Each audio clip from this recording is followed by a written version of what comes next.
Welcome back, Dang Dog Bloggers, to another video review. This week we have the Hot Toys quarter scale Star Wars Boba Fett, and this one is from Return of the Jedi. Not much difference between Empire Strikes Back and Return of the Jedi rendition.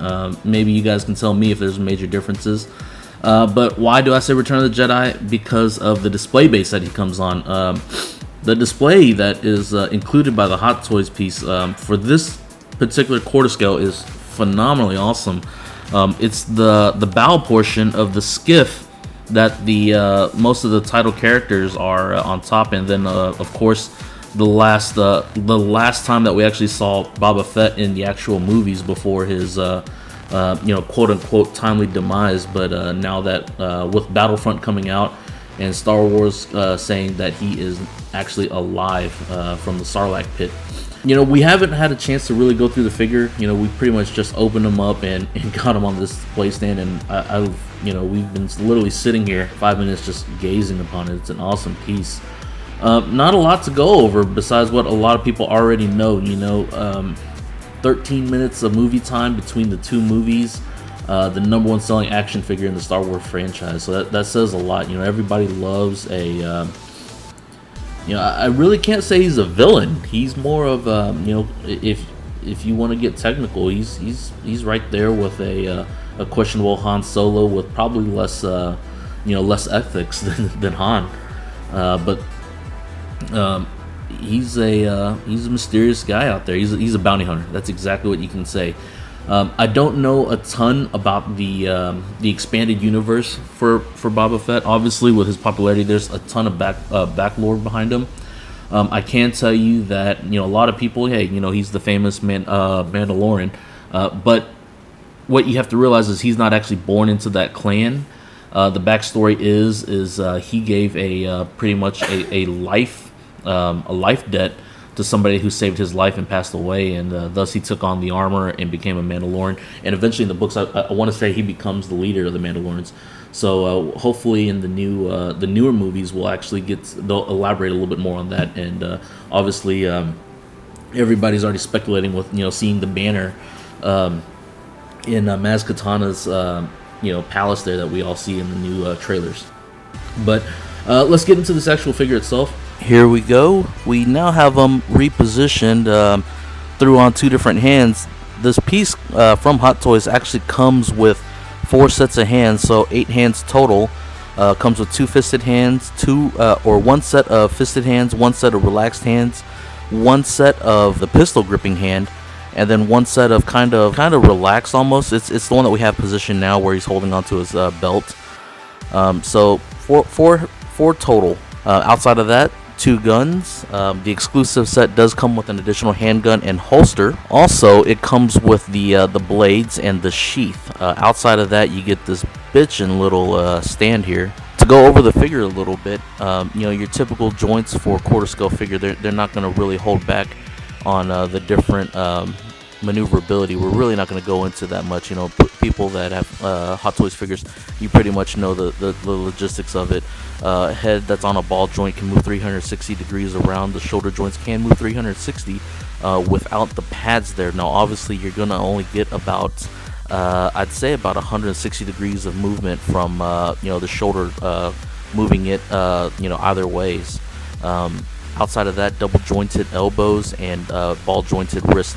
Now, they come packed around his 2 gauntlets with a plastic piece and then the cellophane wrapping that.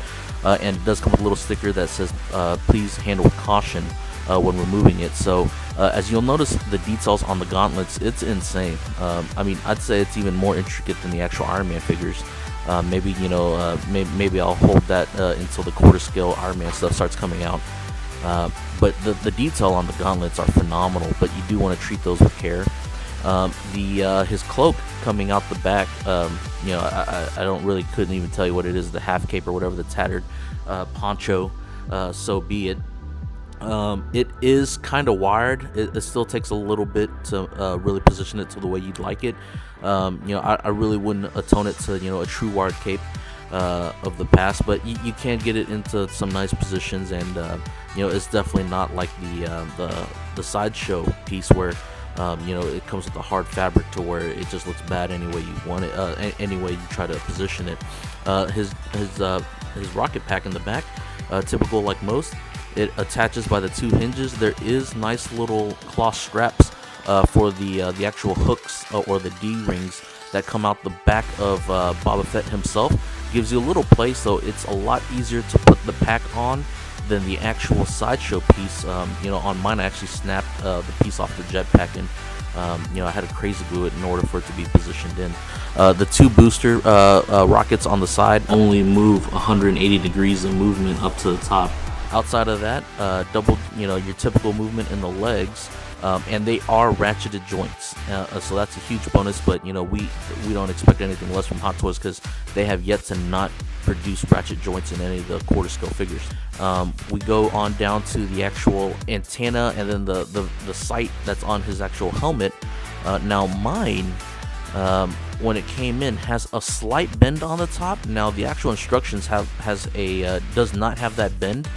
I'm not gonna go real crazy about it. I might research a little bit. If everyone else is the same way, then I'm not real crazy, and reach out to Sideshow just for them to send me a new head. But the antenna does move up and down, as obviously the targeting or the targeting sight is I guess the proper name for it, does move down in front of his goggles or in front of his visor. I do want to throw in, for those most Boba Fett fans out there are gonna know, a million times, the backstory for Mr. Fett here, more so than I do. The things that I did know as a kid, and the things that we want to elaborate on here at Dang's Dog Blog, is, we've always said that, going into a piece, we're gonna try to do as much research as we can. That, because obviously growing up, you're gonna know your figures, and we're professed fans, but we're not. Obviously we have day lives and day jobs.